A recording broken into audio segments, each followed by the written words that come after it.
Good morning students, I am your SST teacher. Today date is 15 Feb 2023।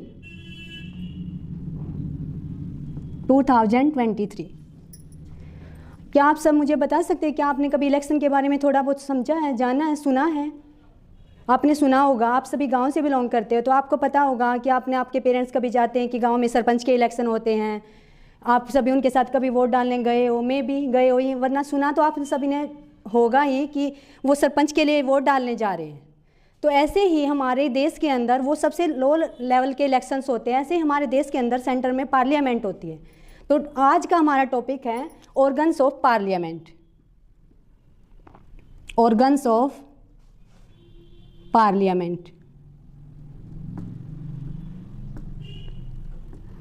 Previous classes में मैं बता चुकी हूँ कि हमारे कॉन्स्टिट्यूशन को अलग अलग पार्ट्स में और पार्ट्स के अंदर अलग अलग आर्टिकल्स में डिवाइड किया गया है। तो पार्लियामेंट का जो आर्टिकल है, आर्टिकल 79 में डिफाइन किया गया पार्लियामेंट को। तो पार्लियामेंट के 3 ऑर्गन्स होते हैं। फर्स्ट है लोकसभा, सेकंड है राज्यसभा और थर्ड है प्रेसिडेंट।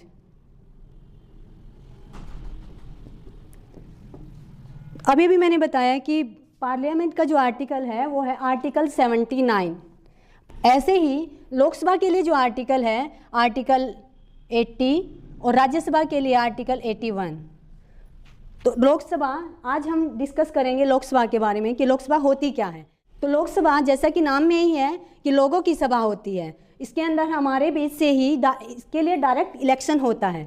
आगे चल के आप इलेक्शन के बारे में भी पढ़ोगे। डायरेक्ट इलेक्शन का मतलब है कि लोकसभा के चुनाव में हम डायरेक्टली पार्टिसिपेट करते हैं, लेकिन लोकसभा के जो चुनाव होते हैं वो इनडायरेक्ट होते हैं। उसके अंदर हम डायरेक्टली पार्टिसिपेट ना करके लोकसभा के अंदर जो हम डायरेक्ट पार्टिसिपेट करके लोकसभा के अंदर जो एमपी चुनकर आते हैं वही आगे चलकर राज्यसभा के लिए इलेक्शन में पार्टिसिपेट करते हैं। लोकसभा का इलेक्शन डायरेक्ट तरीके से किया जाता है। जैसे इलेक्शन 2 टाइप से हो सकता है कि डायरेक्ट और इनडायरेक्ट, या तो हम डायरेक्टली पार्टिसिपेट करेंगे या नहीं करेंगे।